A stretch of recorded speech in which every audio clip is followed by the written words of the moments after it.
त्यामध्ये halogen derivatives of alkane च 11वं lecture आहे बेटा. आज काय आहे? 11वं लेक्चर. आणि मला वाटतंय हे आपलं सेकंड लास्ट लेक्चर असायला पाहिजे. आता बाळांनो, टाइम न घालवता आज आपण आपल्या खास आणि इंटरेस्टिंग लेक्चरला काय करतोय? सुरुवात करतोय. चला तर मग आपल्या लेक्चरला सुरुवात करू.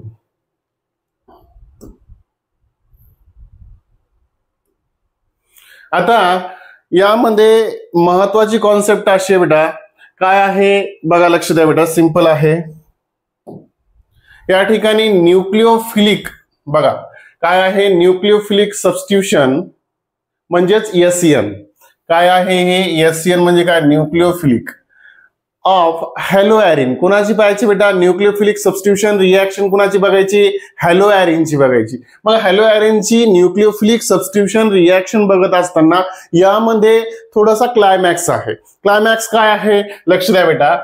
एरिल हलाइड्स शो, बघा एरिल हलाइड शो काय बेटा? Low reactivity toward nucleophilic substitution reaction. आता न्यूक्लिओफाइल म्हणजे काय? जो नेगेटिव्ह चार्ज आहे बेटा, त्या नेगेटिव्ह चार्ज सोबत सबस्टिट्यूशन रिएक्शन करण्यासाठी त्याला कोण काय आहे? लो रिएक्टिव्हिटी आहे. Toward nucleophilic substitution reaction the low reactivity of aryl halide is due to. का? मग मला काय म्हणायचंय? लक्ष द्या, सिंपल आहे.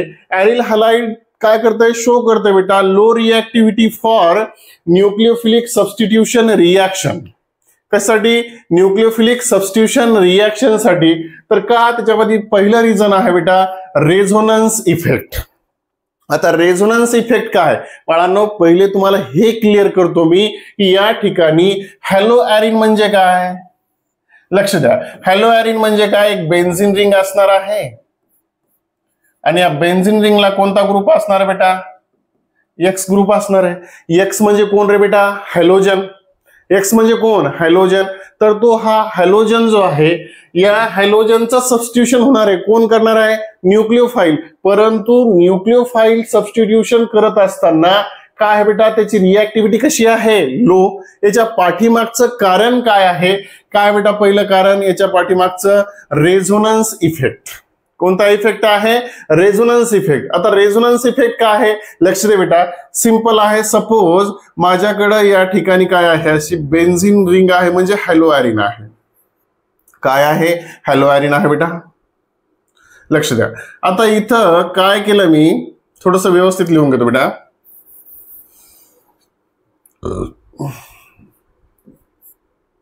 ही बेन्झीन रिंग आहे. अल्टरनेट सिंगल आणि डबल बॉन्ड आहे. सपोज माझ्याकडे क्लोरीन आहे. आता इथं 3 लोन पेअर ऑफ इलेक्ट्रॉन असतात. कॉन्सेप्ट असा आहे की क्लोरीन पण काय आहे? निगेटिव्ह इंडक्टिव्ह इफेक्ट दाखवतो.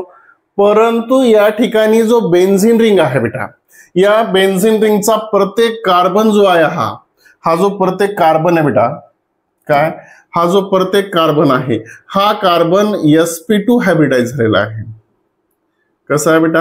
sp2 हायब्रिडाइज झालेला आहे. आणि sp2 हायब्रिडाइज असल्या कारणामुळं त्याची इलेक्ट्रोनेगेटिव्हिटी ही क्लोरीन पेक्षा काय आहे? जास्त आहे. म्हणून काय करत असतं बेटा? क्लोरीन हे स्वतःचे इलेक्ट्रॉन कुणाला देतं? इथं 2 इलेक्ट्रॉनहून घेऊन, म्हणजे 1 इलेक्ट्रॉन कुणाला द्यायला आहे? बेन्झीन रिंगच्या कार्बनला, आणि 1 इलेक्ट्रॉन त्याच्याकडेच राहिलाय. म्हणजेच काय होतं बेटा? लक्षात घ्या, सिंपल फंडा आहे. आता क्लोरीनची व्हॅलेन्सी काय आहे? ऍक्च्युअली एकच असते, परंतु इथं क्लोरीनला डबल बॉन्ड तयार होणार आहे. आता या कार्बनचा जर विचार केला, 1 2 3 आणि 1 4 बॉन्ड आहेत कार्बनला. किती बेटा? 4 बॉन्ड. आता या कार्बनची व्हॅलेन्स साठीच पाय, पुन्हा वरून 2 जण येऊन एक डबल बॉन्ड तयार करणार आहे. मग काय होईल बेटा? हा जो बॉन्ड आहे, 1 बॉन्ड म्हणजे किती इलेक्ट्रॉन? 2 इलेक्ट्रॉन. हा काय करेल? स्वतःचे इलेक्ट्रॉन कुठे देईल? आर्थो पोझिशनला देईल. आता आर्थो पोझिशनला जर विचार केला तर पहिलाच आर्थो पोझिशनचा 1 इलेक्ट्रॉन आर्थो पोझिशन कडे आहे, परंतु हा एक्स्ट्राचा इलेक्ट्रॉन त्या ठिकाणी आलाय, म्हणून त्या ठिकाणी कोणता चार्ज येणार बेटा? निगेटिव्ह चार्ज येणार आहे. कोणता चार्ज येणार आहे? निगेटिव्ह. कसा? लक्ष दे बेटा. आता थोडासा कॉन्सेप्ट क्लिअर करून घे बेटा. काय होईल इथं? बेन्झीन रिंग खूप इंटरेस्टिंग आहे. लक्ष दे बेटा. का लो रिॲक्टिव्हिटी आहे हे सांगतोय. याच्या पाठीमागचं कारण आहे रेझोनन्स इफेक्ट आणि दुसरं कारण आहे बेटा sp2 हायब्रिडायझेशन. sp2 हायब्रिडायझेशन काय, हा जो बेन्झिन रिंग आहे या बेन्झिन रिंग मधला प्रत्येक कार्बन हा sp2 हायब्रिडाइज झाला बेटा. हे त्याच्या पाठीमागचे दोन कारण आहेत सांगतोय, लक्ष दे. आता काय व्हायलाय, क्लोरीन आणि कार्बन मध्ये कोणता बॉन्ड व्हायला बेटा, डबल बॉन्ड तयार व्हायला. थोडासा विचार करून लक्ष द्या बेटा. आता या ठिकाणी काय आहे, क्लोरीन आहे, लोन पेअर ऑफ इलेक्ट्रॉन तर पहिलेच येतात, परंतु याच्यावर चार्ज आला बेटा पॉझिटिव्ह. याच्या पाठीमागचं कारण असं आहे, कारण क्लोरीनची व्हॅलन्सी व्हायली 2 आणि क्लोरीनची व्हॅलन्सी किती असती 1. आता दुसरी कॉन्सेप्ट काय आहे, या ठिकाणी यायला बेटा कोणता charge, lone pair of electron असल्या कारणामुळं कोणता चार्ज यायला, निगेटिव्ह. बाकी जशाला तसं, हा बॉन्ड जशाला तसा, हा बॉन्ड पण काय जशाला तसा आहे. मग आता काय होत असतं, आता हा जो कार्बन आहे या कार्बनकडे एक इलेक्ट्रॉन जास्त आलाय. कधीही लक्षात घ्या बेटा, ज्याच्याकडे जास्त पैसा आला ते शांत बसतच नाही. कशी कंडिशन आहे, अचानक ज्याच्याकडे पैसा आला तो आजच स्टेबल होतो. तसंच या ठिकाणी या कार्बनकडे अचानक एक इलेक्ट्रॉन जास्त आला म्हणजे हा कार्बन काय म्हणणार, मी शांत बसू शकत नाही, माझ्याकडे 2 इलेक्ट्रॉन आहेत, मी माझा बॉन्ड तयार करणार. मग इथं लक्ष दे बेटा, सिंपल आहे. या ठिकाणचा हे जे दोघ जण आहेत इथं बॉन्ड तयार करतात आणि या ठिकाणचे 2 इलेक्ट्रॉन काय करतात, पॅरा पोझिशनला पुन्हा 2 इलेक्ट्रॉन, निगेटिव्ह चार्ज कुठे यायला, पॅरा पोझिशनला. आणि नवीन जो काय व्हायला बेटा स्ट्रक्चर तयार व्हायले ते नवीन स्ट्रक्चर असं बेन्झिन रिंग आहे ना. इथं डबल बॉन्डला डबल बॉन्ड कशाला तसा, Cl याच्यावर कोणता चार्ज आहे, पॉझिटिव्ह. आता दाखवत नाही मी, काय इलेक्ट्रॉन दाखवून देतो, 1 2 1 2 यायला बेटा लक्षात. आता हा एक नवीन बॉन्ड तयार झालाय, हा एक नवीन बॉन्ड तयार झाला बेटा, झालाय. आता कोणती पोझिशन, पॅरा पोझिशनला हे 2 इलेक्ट्रॉन, याच्यावर कोणता चार्ज आहे, निगेटिव्ह. कळाला. आता काय होतं बेटा लक्ष दे, सिंपल तोच फंडा. या ठिकाणाहून काय व्हायला बेटा, इथे एक बॉन्ड तयार व्हायला, इथून इलेक्ट्रॉन कोणत्या पोझिशनला, पुन्हा आर्थो पोझिशनला. इलेक्ट्रॉन आर्थो पोझिशनला गेले की निगेटिव्ह चार्ज कुठे जाणार बेटा, लक्ष दे, सिंपल आहे बेटा. निगेटिव्ह चार्ज कोणत्या पोझिशनला जाणार, बेन्झिन रिंग है ना.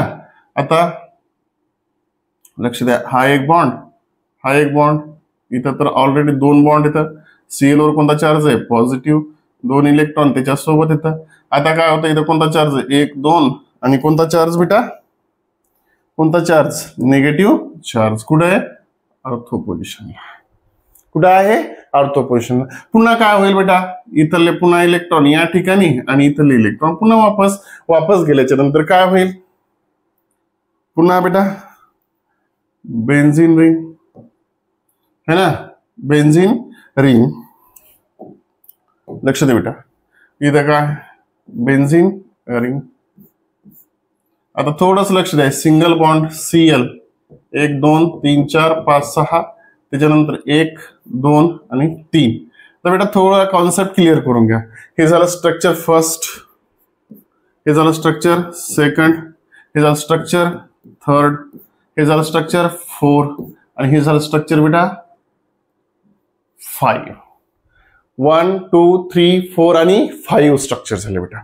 आणि हे एक प्रकारचं काय झालं, तुम्हाला रेझोनन्स दिसायला. आता थोडंच लक्ष द्या, पहिलं स्ट्रक्चर आणि 5वं स्ट्रक्चर याच्यामध्ये काय डिफरन्स आला बेटा, डबल बॉन्डचा डिफरन्स आला, position of double bond, same molecular formula but different special arrangement of electron are known as बेटा रेझोनन्स इफेक्ट. आणि जेवढे तुम्हाला रेझोनन्स स्ट्रक्चर जास्त तेवढी त्याची स्टॅबिलिटी पण काय असते, जास्त असते.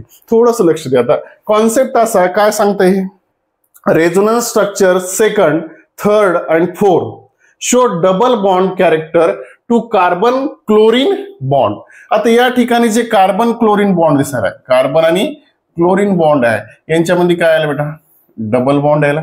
आणि मला सांगा, आता न्यूक्लिओफिलिक अटॅक होत असताना न्यूक्लिओफाईलने समजा अटॅक केला असा, आता इथं समजा बेटा माझ्याकडे असं हे आहे, कोण आहे, हे रेझोनन्स स्ट्रक्चर ठेवतो मी, Cl आहे. थोडंसं लक्ष द्या बेटा, सिंपल आहे. इथं कोणता partially negative charge, partially negative charge, partially negative charge, असा डबल बॉन्ड आहे. आता मी समजा असा न्यूक्लिओफाईल ठेवला, जर इथं असा अटॅक करायचा असेल तर सिंगल बॉन्ड तोडणं सोपं आहे का डबल बॉन्ड तोडणं सोपं बेटा? सिंगल बॉन्ड तोडणं सोपं आहे, परंतु डबल बॉन्ड तोडणं काय असतं? अवघड असतं. हे त्याच्या पाठीमागचं एक कारण आहे, resonance effect. Because low reactivity toward nucleophilic substitution reaction. काय ऍरिल हलाइडची लो रिएक्टिव्हिटी का आहे? याच्या पाठीमागचं एक कारण आहे, हे पहिले रेझोनन्स इफेक्ट. दुसरं आहे बेटा, हा जो कार्बन आहे, हा कार्बन काय आहे बेटा? sp2 हायब्रिडाइज झालेला आहे. कसा आहे? sp2 हायब्रिडाइज झालेला आहे. सहजासहजी क्लोरीनला सोडू शकत नाही, कारण तुम्हाला माहित आहे sp3, sp2 आणि sp याच्यामध्ये सर्वात इलेक्ट्रोनेगेटिव्ह कोण आहे? sp. त्याच्यानंतर कोण आहे? sp2. नंतर कोण आहे? sp3. हे दोन कारण आहेत. त्याच्यानंतर अजून एक व्हॅलिड कारण आहे बेटा, बॉन्ड लेंथ ऑफ ऍरिल हलाइड. आता ऍरिल हलाइडची जी बॉन्ड लेंथ आहे ही कोणती? CCl. ही जी लेंथ आहे ती काय आहे तुमची? 169 पिकोमीटर आहे. लक्षात किती? 169. आणि दुसरी कॉन्सेप्ट, जर R X किंवा इथं CH3 CH2 आणि इथं X असेल किंवा काय असेल बेटा? Cl असेल, तर यामध्ये जी लेंथ आहे 178 पिकोमीटर आहे. ओके, 178 PM आहे. तर अशी कॉन्सेप्ट आहे बेटा ती. म्हणजे मला सांग की या ठिकाणची 169 कमी आहे का 178? ज्या ठिकाणी बॉन्ड लेंथ जास्त आहे ती बॉन्ड लेंथ सहजासहजी तुटते, परंतु ही बॉन्ड लेंथ काय आहे? कमी आहे. हे त्याच्या पाठीमागचं पुन्हा व्हॅलिड कारण आहे. काय? ऍरिल हलाइड शो लो रिएक्टिव्हिटी. आलंय की लक्षात?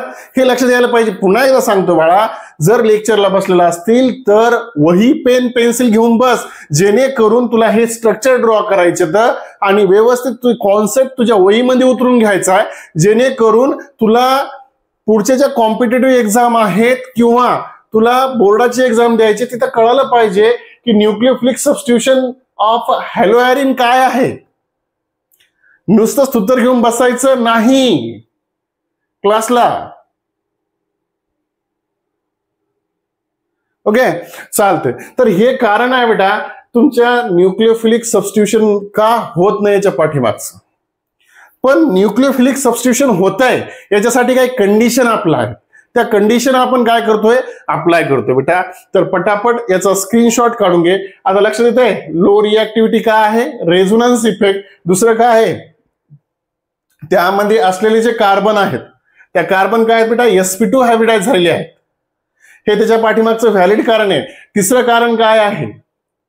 इथलं जर पाहिलं ऍरिल हलाइड मधली बॉन्ड लेंथ काय आहे? 169 आहे आणि याच्यामधली बेटा अल्किल हलाइडची 178 आहे. अल्किल हलाइड मध्ये सहजासहजी न्यूक्लिओफिलिक सबस्टिट्यूशन होतं, बॉन्ड सहजासहजी तुटतो. आणि तिसरं कारण असं आहे, क्लोरीन आणि कार्बन मधला जो डबल बॉन्ड आहे याला तोडणं सहजासहजी सोपं नाहीये. हे त्याच्या पाठीमागचे व्हॅलिड कारण आहेत. न्यूक्लिओफिलिक सबस्टिट्यूशन साठी ऍरिल हलाइड का लो रिएक्टिव्हिटी दाखवतोय हे त्याच्या पाठीमागचं कारण आहे. ओके, लक्षात येतं बेटा? चालतंय. तर आपण काय करा बेटा, याचा पटकन स्क्रीनशॉट काढून घे. लागलीच आपल्याला काय करायचंय? नेक्स्ट पॉइंट कडे वळायचंय.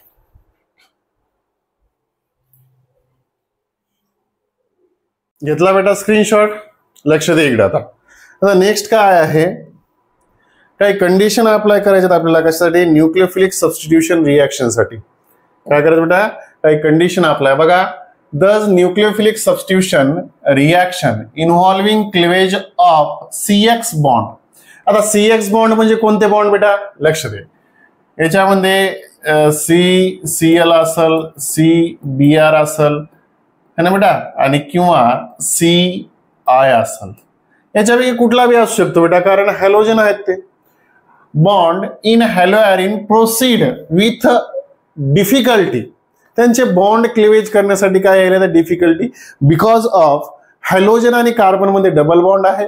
जो कार्बन आहे तो sp2 हायब्रिडाइज आहे. त्याच्यानंतर हेच्या पाठीमागचं कारण काय आहे? ते रेझोनन्स दाखवत आहे. रेझोनन्स असल्या कारणामुळं त्यांना तोडणं सहजासहजी सोपं नाही. मग तुम्हाला काय करावं लागेल, greater number of electron withdrawing groups. आता इलेक्ट्रॉन विथड्रॉइंग ग्रुप कोण येतं, ज्याच्या सोबत इलेक्ट्रॉन असतात, जे दुसऱ्याचे इलेक्ट्रॉन स्वतःकडे अट्रॅक्ट करून घेतात, त्यांना इलेक्ट्रॉन विथड्रॉइंग ग्रुप म्हणायचं. ज्याच्यामध्ये जसा NO2 ग्रुप आहे तसे ग्रुप जर आपण आर्थो आणि पॅरा पोझिशनला, कोणत्या पोझिशनला म्हणतो बेटा ते, ortho para position, greater is the reactivity toward nucleophile. कशाची, एरिल हॅलाइडची. Electron withdrawing group at meta position जर कुठं असेल बेटा, मेटा पोझिशन, एक्सपेरिमेंटली प्रूव्ह झालंय की त्याचा काही इफेक्ट होणार नाही. No effect on reactivity. रिएक्टिव्हिटीवर काही इफेक्ट होणार का नाही. ते कसं, लक्ष दे बेटा. समजा आता माझ्याकडं या ठिकाणी अशी बेन्झिन रिंग आहे. काय आहे बेटा, बेन्झिन रिंग. त्याला अटॅच आहे बेटा Cl आणि या ठिकाणी आहे माझ्याकडे पॅरा पोझिशनला NO2. मग याला काय म्हणायचं बेटा, याचं जे नाव आहे, याचं नाव आहे पॅरा नायट्रोक्लोरोबेन्झिन. ओके, जाऊ द्या. आता थोडस लक्ष द्या. आता इथं काय आहे, हा जो तुमचा एरिल हॅलाइड आहे, सॉरी हॅलो एरिन आहे, त्याला कोण अटॅच आहे, NO2 ग्रुप अटॅच आहे. मग यामुळं काय होणार आहे, याची रिएक्टिव्हिटी वाढणार आहे. परंतु पुन्हा काही कंडिशन पण आपला आहे, कॅटलिस्ट टाकायचा बेटा. 1 नंबरला NaOH, पुन्हा हीट द्यायची बेटा किती, 443 केल्व्हिन. आणि दुसरा जो आहे बेटा H3O प्लस, म्हणजे ऍसिड पण टाकायचं त्याच्यामध्ये. त्यावेळेस काय होणार, त्याची रिएक्टिव्हिटी वाढणार आहे. मग काय होईल, जो तयार होणार आहे बेटा तो असा बेन्झिन रिंग, इथं OH आणि इथं काय तुमच्याकडं NO2. म्हणजेच लक्षात घ्या, Cl ला रिप्लेस करून त्या ठिकाणी कोणाला, OH. पण कधी, हे सहजासहजी पॉसिबल कसं झालं, लक्ष दे बेटा. इथं NO2 ग्रुप म्हणजे इलेक्ट्रॉन विथड्रॉइंग ग्रुप काय केलाय, त्या ठिकाणी जोडल्या गेलाय. ओके, त्या कारणामुळं त्या ठिकाणचं काय व्हायला बेटा, तुमची न्यूक्लियोफिलिक सबस्टिट्यूशन रिएक्शन होण्यासाठी पॉसिबिलिटी वाढते. याच्या पाठीमागचं कारण काय आहे बेटा, लक्ष दे. इथला जर विचार केला तू, पहिलं जे आपण रेझोनन्स स्ट्रक्चर पाहिले त्याच्यामध्ये 1, 2, 3, 4 आणि किती बेटा 5 असे स्ट्रक्चर आहेत. परंतु आता जे आपण बघणार आहोत बेटा, त्या ठिकाणी तुम्हाला स्ट्रक्चर 6 दिसतील. आणि जेवढे स्ट्रक्चर 6 दिसत आहेत ना, याच्या पाठीमागचं कारण आहे की बेन्झिन रिंग कडे जे इलेक्ट्रॉन आहेत, नायट्रो ग्रुप जो आहे NO2 ग्रुप, तो ग्रुप स्वतःकडे ओढून घेणार आहे आणि त्यावेळेस न्यूक्लियोफिलिक सबस्टिट्यूशन होणं सोपं होणार आहे. कसं, लक्ष दे. आता सपोज माझ्याकडं बेन्झिन रिंग आहे बेटा, ही Cl आहे इथं 1, 2, 3, या ठिकाणी N डबल बॉन्ड O आणि इथं सिंगल बॉन्ड आहे. आता जिथं डबल बॉन्ड असतो तिथं 2 लोन पेअर असतात, तिथं सिंगल बॉन्ड असतो तिथं लोन पेअर 3 असतात आणि एक निगेटिव्ह चार्ज असतो. आलं लक्षात बेटा. थोडासा कॉन्सेप्ट अजून क्लिअर करून घे बेटा. इथं आपण अटॅक करणार आहेत आता OH मायनस आणि हा अटॅक असा होत असतो. अटॅक जर असा झाला, पहिलेच कार्बन जो आहे त्या कार्बनला किती बॉन्ड आहेत, 1, 2, 3 आणि 1, 4 बॉन्ड आहेत. तर हा जो कार्बन आहे या कार्बनची व्हॅलन्सी ऑलरेडी 4 आहे. इथं अटॅक केल्याच्या नंतर काय होतं बेटा, या ठिकाणचे इलेक्ट्रॉन कुठे जातात बेटा, आर्थो पोझिशनला. आता आर्थो पोझिशनला जर इलेक्ट्रॉन गेले, जो तयार होतोय तो कसा होणार बेटा, लक्ष दे. बेन्झिन रिंग आहे ना, बेन्झिन रिंग. थोडस लक्ष दे. इथं हा OH आला आता आणि Cl आहे. सहजासहजी बॉन्ड ब्रेक होणार नाही. आता लक्ष दे बेटा, आर्थो पोझिशनला हे इलेक्ट्रॉन आहे तर किती, 2 इलेक्ट्रॉन आहेत आर्थो पोझिशनला. याच्यावर कोणता चार्ज आहे, निगेटिव्ह. ऑलरेडी इथं एक बॉन्ड आहे, इथं एक बॉन्ड आहे, इथं N आहे, इथं डबल बॉन्ड आहे आणि इथं सिंगल बॉन्ड आहे. इथं निगेटिव्ह चार्ज लिहितोय. 1, 2, 3, 4, 5 आणि 1, 6. इथं 1, 2, 3 आणि 1, 4. लक्ष दे बेटा. आता थोडंच लक्ष दे, अजून खूप सिंपल कॉन्सेप्ट आहे बेटा. आता ऑर्थो पोझिशनला इलेक्ट्रॉनची डेन्सिटी वाढली तर ऑर्थो पोझिशन काय म्हणणार की मी पण डबल बॉन्ड तयार करू शकतो. डबल बॉन्ड जर तयार व्हायला गेला तर इथले ज्यावेळेस इलेक्ट्रॉन इथं डबल बॉन्ड तयार करतात हे इलेक्ट्रॉन येतात बेटा कुठं पॅरा पोझिशनला. आणि पॅरा पोझिशनला जर इलेक्ट्रॉन आले बेटा तर त्याच्यापासून जे नवीन स्ट्रक्चर तयार होतंय ते कसं लक्ष दे इकडं. हा OH ला OH जशाला तसा, हा Cl ला Cl जसा तसा, हे नवीन डबल बॉन्ड तयार झाला. हा पहिला डबल बॉन्ड. इथं जो आहे N हा तर इथं इलेक्ट्रॉन आले बेटा. इथं कोणता चार्ज झाला निगेटिव्ह. इथं डबल बॉन्ड, इथं सिंगल बॉन्ड. लक्षात येत आहे 1 2 3 4 5 6 1 2 3 4 आणि इथं कोणता चार्ज आहे बेटा निगेटिव्ह चार्ज आहे. ओके. आता काय होत असतं हे जे इलेक्ट्रॉन आहेत इथं डबल बॉन्ड तयार करतात, इथले इलेक्ट्रॉन इथं स्वॅप जातात बेटा. आता इथं तुमचा जनरली इथं कोणता चार्ज असतो पॉझिटिव्ह, इथं पण चार्ज कोणता आहे पॉझिटिव्ह, इथं पण चार्ज कोणता आहे पॉझिटिव्ह. आता काय होतं नवीन स्ट्रक्चर तयार होतं बेटा. ते नवीन स्ट्रक्चर असतं बेन्झीन रिंग. खूप इंटरेस्टिंग कॉन्सेप्ट बेटा. सर्व इलेक्ट्रॉन कुठे चाललेत बघा आता. इथं डबल बॉन्ड N हा हा इथं OH या ठिकाणी काय बेटा Cl. थोडंसं लक्ष दे बेटा. आता इथं सिंगल बॉन्ड 1 2 3 4 5 6. आता इथला बॉन्ड इथं गेला म्हणजे इथं पण सिंगल बॉन्ड 1 2 3 4 5 आणि 1 6. एक पोझिशन अशी आली की ज्या ठिकाणी इथं ही जी पोझिशन आहे या ठिकाणची अशी हा जो आहे बेटा हा जो पॉइंट आहे या पॉइंटला एक कॉन्सेप्ट लक्षात ठेवायची. पूर्ण इलेक्ट्रॉन कुठे चालले तर नायट्रोजनकडे. आणि नायट्रोजनवर जो पॉझिटिव्ह चार्ज आहे तो जशाला तसा आहे. इथं कोणता चार्ज आहे निगेटिव्ह, इथं कोणता चार्ज आहे निगेटिव्ह. ऍक्च्युअल इलेक्ट्रॉन किती होते 10. 6 4 10. इथे किती वाले 12 इलेक्ट्रॉन. म्हणजे या ठिकाणचे वरचे इलेक्ट्रॉन कुठे आले खाली. आणि या ठिकाणी निगेटिव्ह चार्ज कमी व्हायलाय आणि तिथं न्यूक्लियोफिलिक सबस्टिट्यूशन होणं सहजासहजी काय व्हायलंय सोपं व्हायलंय. इलेक्ट्रॉनची डेन्सिटी बेन्झीन रिंग वरची काय व्हायली कमी व्हायली.